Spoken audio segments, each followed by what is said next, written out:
Good afternoon and welcome to WBC's Action for Impact's annual summit. My name is Dara Klein and I'm Managing Director of Kaplan Partners. We're a retained executive search firm and board advisory. I'm moderating our important panel today entitled Building Diverse Pathways to Leadership. And I'd like to introduce you to my panel of colleagues. Shannon Bayer, Principal Consultant and Vice President of Revenue at Linkage. Lina Klebanov, Head of Corporate Social Responsibility for North America for TCS. We're also joined by Elissa Sangster, CEO of Forté Foundation. Dr. Rosina Racioppi also joins us. She's the President and CEO of Women Unlimited. And Sandra Quince, Chief Executive Officer of Paradigm for Parity. Now let's get started. So this panel is focused on building pathways for diverse leadership, for women and for people in underrepresented groups to reach leadership roles. When we think about leaders today, we're referring to both the company and the leaders inside the company. Therefore, how do we encourage companies to support minority communities and our pipelines of candidates from those minority communities who are our next generation of leaders?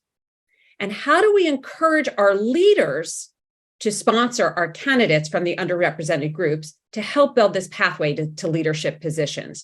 So how do we encourage companies and how do we encourage leaders to support the candidates? Let's start with Lina. Thank you, Dara. What an honor to be part of Summit and this important discussion. At TCS, our social responsibility mission is to build equitable, inclusive pathways for women, youth, and disinvested communities.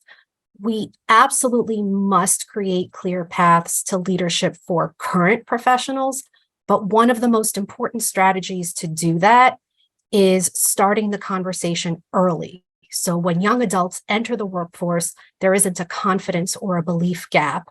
And at TCS, we start working with students as early as kindergarten through our Go IT program, empowering students with the opportunity to learn design thinking and problem-solving skills.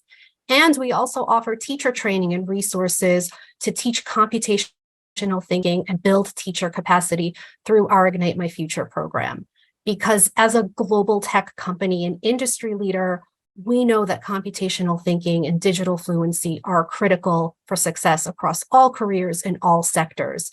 So combined, these two programs raise young women's awareness of the skills that they will need to succeed in the future workforce and their own abilities, really setting that foundation for students' confidence in themselves as young future leaders. I love it. Starting the conversation early. I mean, that is key. I love it. That is going to be a buzzword from this conference.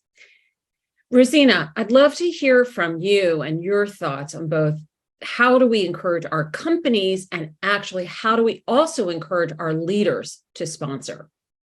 Thank you, Dara. And I'm thrilled to be a part of this conversation. And I like the way that you framed it, the company and its leaders, right?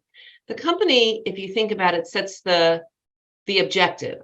They want a diverse talent pipeline because they know that it's good for their business, right? And so that's wonderful. The challenge that we have is that leaders, while they agree with the goal, may not completely understand how they actually support them, right? And so what are ways in which the leaders can cultivate and develop those leaders and make sure that the pipeline of talent is ready for those opportunities? That's the biggest challenge. And what we see for a lot of women in particular is that they often don't get the guidance or the opportunities in equal tandem with our male counterparts. And it happens early. We see that with the broken rung, that women are not achieving that first level supervisor manager role as quickly as their male counterparts. And there's a whole host of reasons. Right. So I think the first thing we can do is help leaders understand not only what they want to do, but how they as leaders can provide meaningful feedback and career guidance to women early and often to give them the understanding of how they can create momentum for their career as they contribute to the organization. Mm-hmm. It's interesting, Rosina, because that really actually does tie into the message that Lina was saying of starting the conversation early. And you said providing meaningful feedback early and often. It really is a very similar message. So thank you for saying that. Elissa, I'd love to hear your thoughts as well on this conundrum. Sure. No, I'm happy to jump in. I think we've talked about the pipeline. We've talked a little bit about leadership, and the group that I would focus on is that middle manager group, and really how are they showing up in this work that you want done in terms of identifying a diverse talent pool and pulling them through the organization into those leadership roles. And I think often we overlook that middle manager and we just assume that they have their best interest at heart, that they are representing and reflecting our corporate values. But we often ask ourselves, what have we done lately for the middle managers to train them and make them really good at doing this work and representing and reflecting those corporate values? So I think we spend maybe not enough time on that group, because they are the ones that interact with this future talent pipeline every single day. And I've heard it said many times that people leave their manager. They don't usually leave a company, and they just get worn down by whatever frustration it is that they're having with that day-to-day interaction. And the more we can do to build up those middle managers and have them know what their job is and their role is in reflecting what the company wants to see happen and how transformative they want it to be, that's only going to be in our best interest as companies and as leaders. I think the leaders at the very top are bought in and get it, and this is what they want to see happen. But right. The disconnect has been, making sure the managers know how to reflect that. It's such a good point. And we actually have a saying in our firm as well, just exactly what you said, people leave people, not companies. It's so true. But I did want to emphasize that not only do we need to start the conversation early and encourage the pipeline, as Lina and Rosina have said, but we have to start there, but we have to keep repeating the message, like you said, with our middle managers, because they're human. They need to hear it again. They need to hear it from the top, but they're human for a while, Dara. I don't know how long it's going to be that they're going to be artificially created at some point. Well, the fact is we have more people in middle management than any other. Right. So they need to hear it frequently and for a long time. So no, I really do appreciate that. Thank you. I'd like to move on to our next question, our next topic, and it's about culture and belonging. So building a culture of belonging is key to keeping women and people from underrepresented groups engaged. What are some of the best engagement processes that you all have seen? And we'll start with Sandra on this one, because we'd love to hear from you. We hear about culture, we hear about what in the big picture, what it takes to keep underrepresented groups in our organizations. But can you talk to us again, starting with Sandra, what are some of these engagement practices rather? Yeah, thank you, Dara. And again, it's so great to be here with these wonderful panelists. I again have to start with where Elissa left off, and she hit the nail on the head when she said it needs to start with the middle manager. I will guess that many organizations, if they really took a look at their data would probably tell them that their managers, which is probably about, I don't know, I'd call it somewhere between 20, maybe 25% of their organization, is leading 80% of their population. And you look at that tells you who has the primary influence over the majority of the people who work in those companies. And we are not investing enough in those leaders and creating inclusive leaders. Right. What we've done over the course of time is we have hired the person who sells the most widgets. But what we haven't done For is years, we've been hiring we've the been person who doing sells that. them. If you sell the most widgets, you're going to get You're that hired. job, regardless of the fact that they may not be a good people leader, Hmm. nor do they possess the skills. And so they leave sort of what I like to term dead bodies behind, because they Right. manage the talent that they're leading. And as Elissa stated, people leave companies because of their leaders and not necessarily because of the company. 100%. So number one, you've got to create inclusive leaders. And what makes an inclusive leader? An inclusive leader is someone that establishes trust. They are transparent. They invest in their talent, and they create a culture of conversation or courageous conversations where I could really show up, bring my authentic thoughts and ideas, feel like I'm heard and valued. And I think if companies spend the time really investing in that middle manager or the magic middle, they would see some lift there. I also think it's important to note, Paradigm for Parity is dedicated to achieving gender parity at every level of leadership. And so for us, we host our annual conference every year.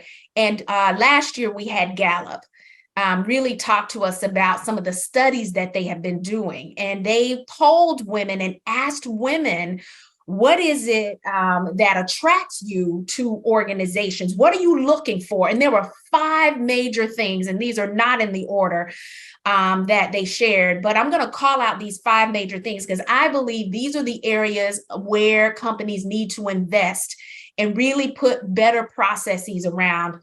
The number one, this was in order because it was number one, was diversity, equity, and inclusion.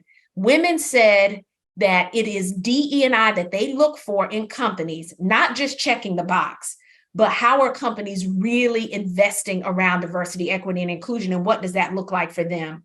It was also benefits. What are the benefits that we're providing? So you go back to wellness, you go back to childcare, you go back to elder care, parental care, like any of that. Like, what are the benefits beyond just my salary that companies provide to help support me to ensure that I can bring and show up and be my whole self?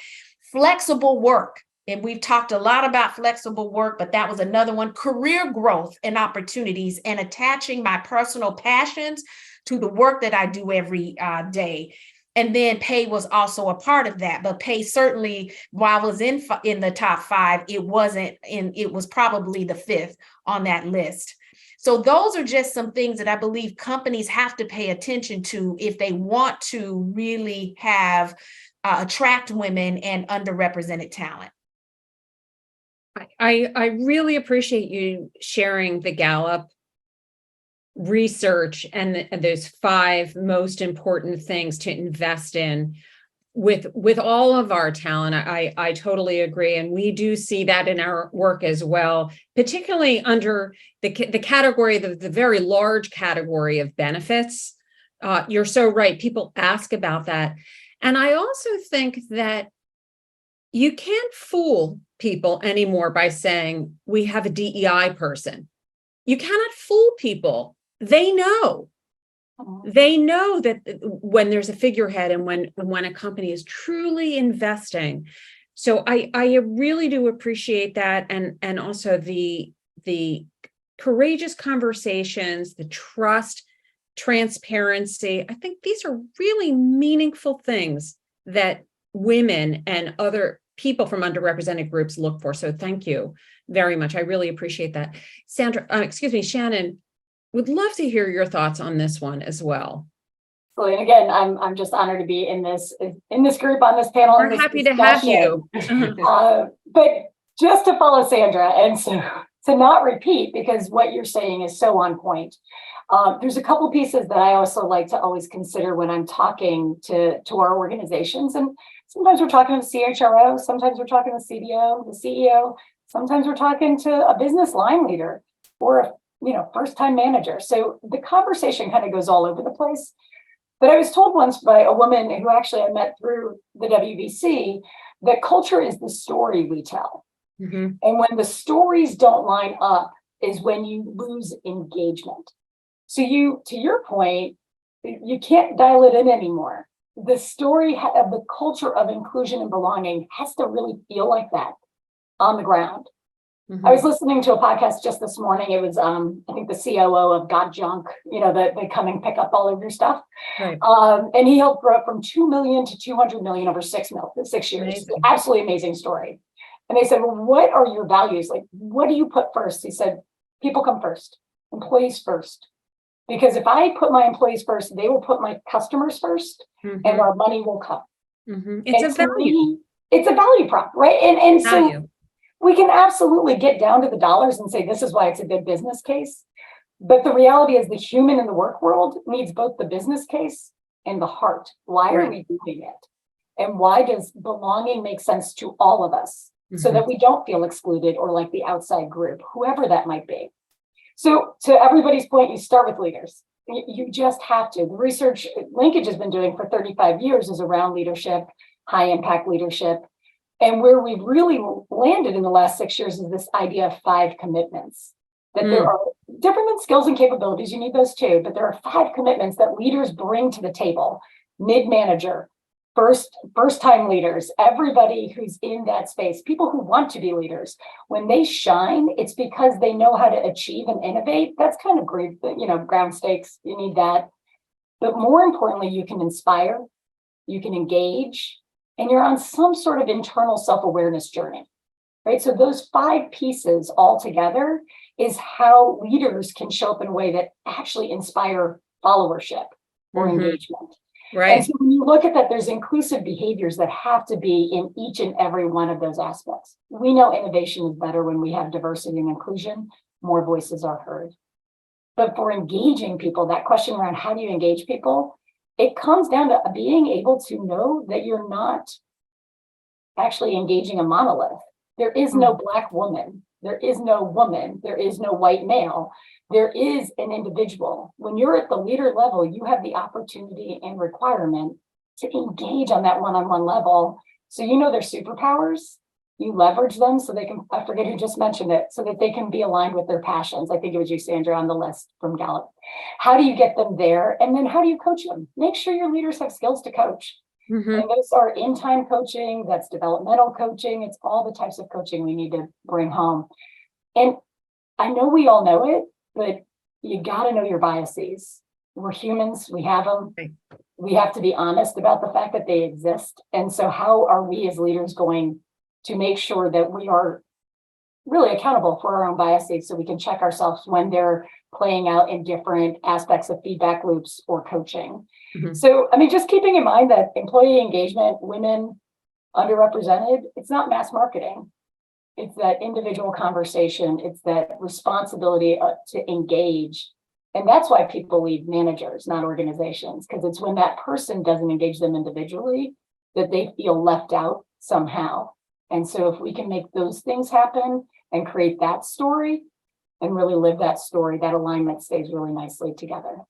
Such good points. And I really do, I can't underscore enough that holding yourself accountable too, because we're all human, but I really appreciate you sharing that, and especially the 5 commitments. I think that really makes sense. Plus, the other thing is it resonates with people. People understand it. And we're trying to get people engaged, so they have to at least be able to understand it. So, Lina, I'd love to hear your thoughts about the same thing, about what are the best engagement practices that we can use? A culture of belonging is dependent on people understanding one another, caring about each other, and feeling empowered to stand up and advocate for others and for themselves. Employees respond to leadership examples. Echoing on what Sandra said, engagement will be difficult if belonging isn't modeled consistently and authentically by our leadership. Diversity at TCS is about making the work environment inclusive so that every one of our 600 plus thousand associates is encouraged to bring their authentic self to work. And our strategic initiatives pioneered at the CEO level include programs for high potential women leaders, allies of diversity, numerous and robust ERG groups, employee resource groups, unconscious bias training and other diversity training to really integrate inclusion within our organization's DNA. And these initiatives have all addressed the intersectionality in diversity and promoted clear action towards inclusion. But I also want to emphasize that cultivating that culture of belonging is a journey and not just the responsibility of DEI or CSR or HR departments. It needs to be prioritized by every function of an organization to ensure that employees have a sense of belonging no matter their background. That, I think, if anything that we take away from this, the culture of inclusion is the responsibility of every function. I mean, there's a lot of really important nuggets, and we're still in the middle of it. But I really appreciate you emphasizing that, and I think the rest of us and everyone on this in this summit can shout from the rooftops that it's the responsibility of everybody across the organization.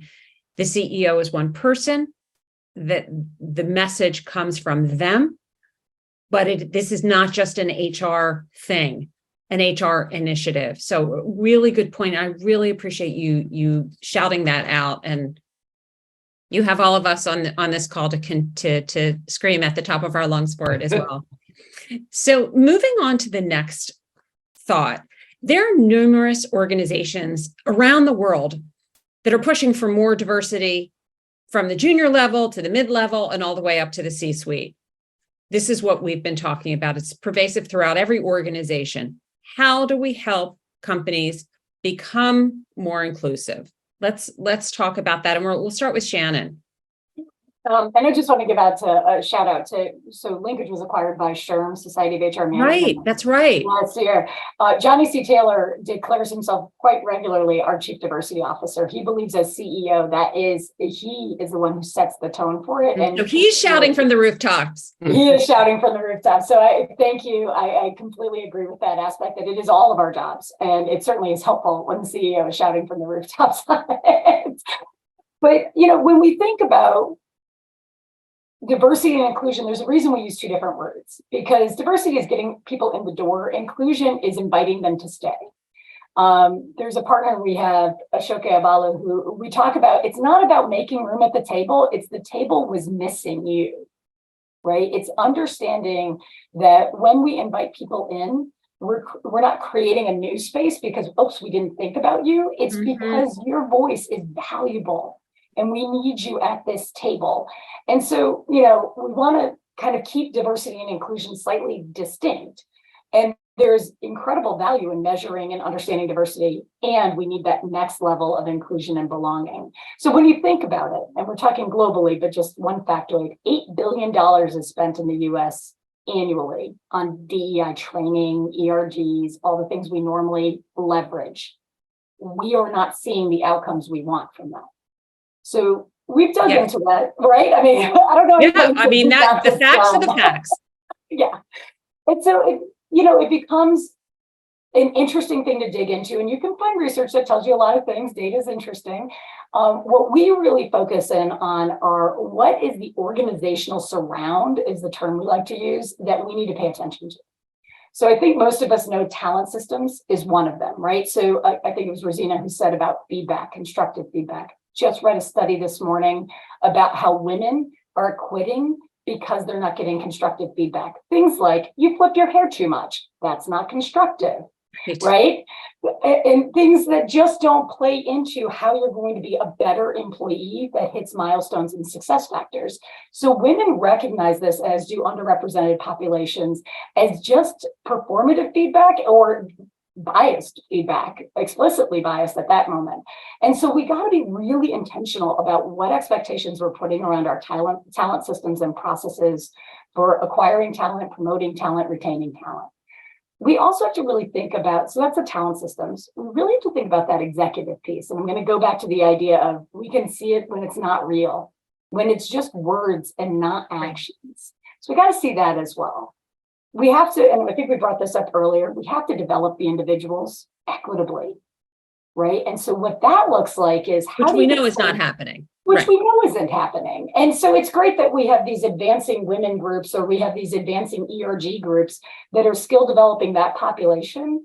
But we also need to look at what is going on in the general population. Are we entering equitably into that space? So the individual development, the talent systems, the executive, and then it's culture.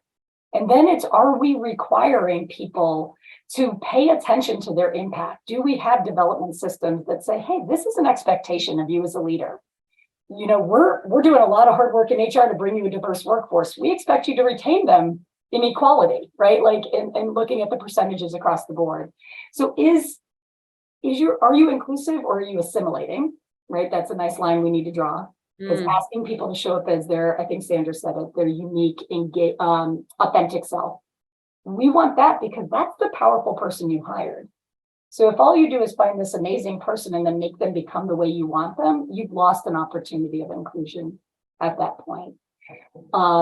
So it's really all those pieces, you know, the executive, the talent, the culture, and the self-development or the individual development within it. I think that's one of the biggest things we have to work with clients on. Entire metrics in. I don't mean diversity hiring metrics. I mean success metrics of inclusion. Are you doing it? And when you look at that middle management, are we able to do it across the board? Excellent. Thank you. Lina. Shannon spoke about data. Continuing along that line, for leaders that are not diversity minded, the data is very compelling and very persuasive. It's not a secret that diverse companies perform better, experience higher revenues, increased cash flow, less attrition. We can spend hours talking about why and how, but ultimately the data demonstrates that diverse companies are more appealing to customers than non-diverse companies. And this is a particularly important point for leaders to understand. This is where we all go screaming from the rooftops. Diverse organizations value partners similarly diverse or valued, and companies who want to be part of a supplier value chain need to understand that many prospective customers have DEI requirements of their supply and value chains because of their own focus on ESG reporting and frameworks, in addition to their own beliefs and values. And if that's not convincing enough, research shows that diverse organizations are more innovative, better at problem solving, and more resilient during difficult times. So this is what we need to keep reinforcing in front of our leaders, in front of managers, in front of anyone who will listen, so that we can continue to share the deep and lasting benefits of diversity and the obvious and highly desirable cultural benefits, but also ultimately motivate that change.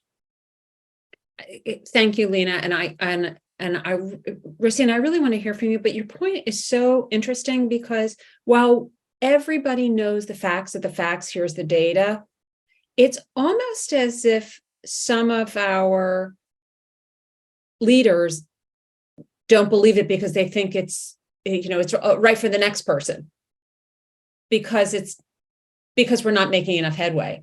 Like I believe what you're saying, but that really doesn't pertain to me, kind of thing. Yeah, I mean, it's really, really nutty. Rosina, I'd love to hear from you. How do you think that we can help companies become more inclusive? Well, I love this conversation because we can't keep our focus on creating a diverse and inclusive organization as something that's separate from our day-to-day activities. It's part of how we operate, and it's part of how we create impact for ourselves and for our customers, right? And so in the work that we do at Women Unlimited, we have a very integrated approach in how we deliver the development experiences for women at key inflection points of their career, so that the women attend the program, so they are gaining awareness of how they themselves can own their career development, how they can wrap their voice around their talent and expertise, and in a way that they can start self-advocating. I am on a personal mission to stop women from saying my work will speak for me, because we still hear this in 2023, that women think their work speaks for them and they don't have to advocate. We also work with the manager to help them. How do I support the women, provide them the opportunities, give them meaningful feedback, provide them aspirational career guidance, right? So that they are ready for those opportunities as they come down the pike. And then we work with leaders to help them become more aware of how women are experiencing organizations today. What I think is really interesting, at the start of the pandemic, we surveyed all our participants and managers, and we saw a tremendous increase in the level of support the managers were providing the women in the program, especially the women at that mid-career stage. I think that's always the most treacherous, right? Where we tend to lose a lot of women out of the organizations. I always see these women, they're very stressed, right? Now, post-COVID, now, I don't know if we're really post-COVID, but now in the work world that we're in today, what we're seeing is an increase in the stress level for women at that mid-career stage. If prior to COVID, it was at a 5, now it's at a 15. So there's an increase for a whole host of reasons. And what happened to the manager engagement? It has decreased.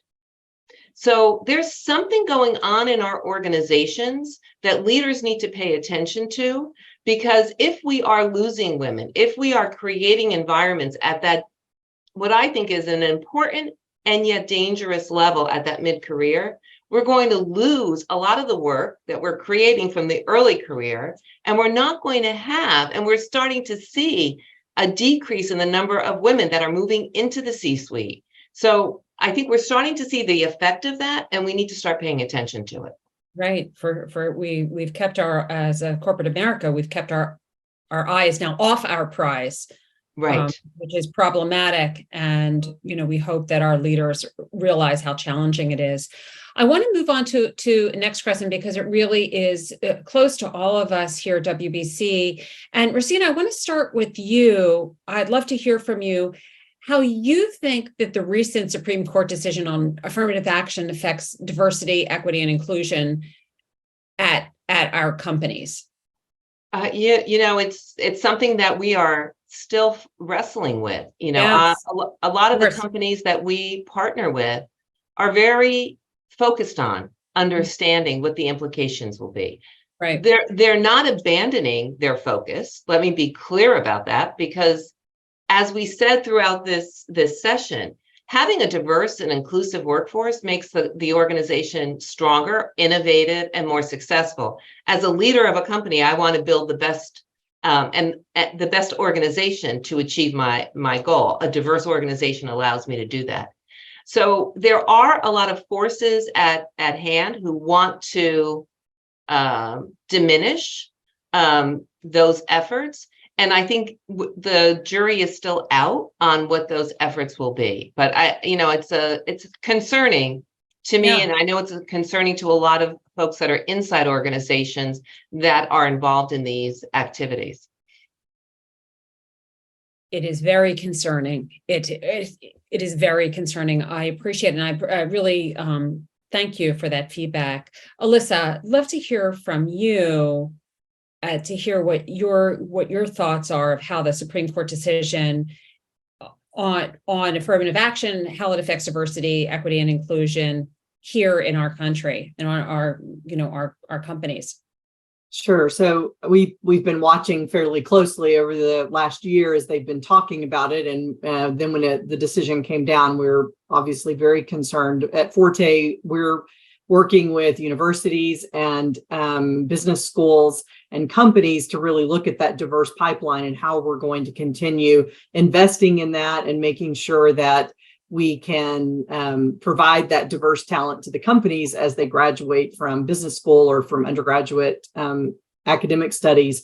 And I think, Rosina, as you said, that lots of people are still waiting to see, because I think this decision didn't primarily affect companies. It affected academic institutions around a very specific set of issues. And so though we do know from all of our information from our attorneys, there's a lot of cases in the pipeline attacking DEI efforts, either in companies, at academic institutions, in a lot of different ways. And many people are trying to to push that agenda forward. I think the person that I'm going to talk a little bit about is just Kenji Yoshino, who wrote an article in Harvard Business Review. And I thought it was a good article that captured a lot of key salient points about what can we do and how can we continue forward building that diverse pipeline. And he mentioned things that debias, there are ambient activities, and then there's universal activities. And some of those things are a lot of what we've been talking about. We have to have that unconscious bias training. We have to figure out what is it that our biases are built on? How can we break those down?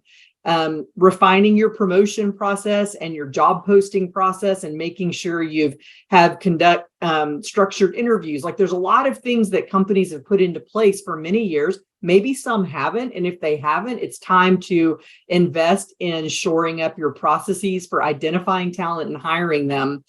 On the ambient side, building that diverse pipeline, reaching out to diverse colleges, forming ERGs within your organization so people have places that they do belong, providing mentorship for those employees. All of these things they're all for everyone. They're not really for a specific group. That's right. And they can't be. Right. I mean, people think, exactly. People think that they're just for diverse populations, but it's for everyone. Right. And then universally, allyship programs do the same. They teach you about all the different blind spots that you have and how you can reach out to anyone of any kind of difference from you. And then, building family-friendly policies. I mean, we have maternity leave. We had paternity. Now we have family leave. Thank goodness women push for that, because now the men also get that benefit of being home with their child. And that's a good thing for a company to give all of its employees. It doesn't just have to be for women. And so I think that we do a lot of really good things, and we should celebrate that. And we should do more of those kinds of things, because that prepares us and insulates us from the attacks that are, I think, unfounded on the work of DEI. Thank you. And that's actually an excellent recap of some of the things that we can also do for one another. Thank you. That's terrific. Sandra, I'd love to hear from you on this one. This is such a critical situation that we're all concerned about. So I'd love to hear your thoughts. Yeah, just real quick. I think companies are in one of three places right now. Since this verdict has come out, and it's either your recommitment. And so it goes back to some of the things that Elissa talked about, that Kenji's also been talking about. It's really the recommitment around, let's just step back, take a review of all of our policies, our language, our programs. And it doesn't mean you're going to stop those programs. What it means is some of those programs will move forward for those populations that are that you need those programs for, because your data proves that you do not have equity in those areas. So it doesn't mean that you want to stop. So I think for those companies that are in that place of recommitment, that's not a bad thing. It's really great that we're stepping back and taking a look. Then there are those companies that are on pause. And they're on pause because they are needing an opportunity to really step back and understand why they got into this DE&I space in the first place. Whereas we know 2-3 years ago, when George Floyd happened, lots of companies stepped out there and said, hey, we're going to jump on the bandwagon, but they hadn't established the business case that Lina so eloquently pulled together for us around why we're even doing what we're doing. Right. And so they really need to take a step back and pause. And then there are those companies that weren't really dedicated to DE&I in the first place, and they're retreating. They never really had any intentions. They were checking a box. They weren't really sold on the fact. They really never had processes to really inspect what they expected. And so they are retreating in this moment. And so I think that that's really how this has impacted DE&I. And not only that, but we're in an era now where diversity has become the dirty word. And when you hear diversity, you almost think of it in a negative connotation. And so really, we're having to step back and help people to understand what it truly is and what it is not, and potentially could be redefining it in the future. Sandra, thank you very much for recapping that and really giving us all the reality check that we already know, but these are some hard facts that are really challenging to digest.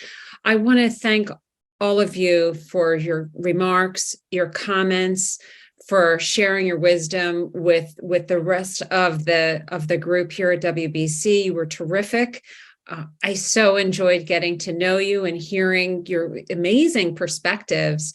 We really have, while we've made some strides, we have a long way to go, and we have to stick to the advice of our experts and start early, retrain our middle managers, remember why we're doing this. Not only is it the right thing to do, it's good for business, and we want to continue the prosperity of our companies and moving the pipeline forward. So thank you all for educating us and sharing the platform with me today. It was just terrific to be all together. Thank you so much.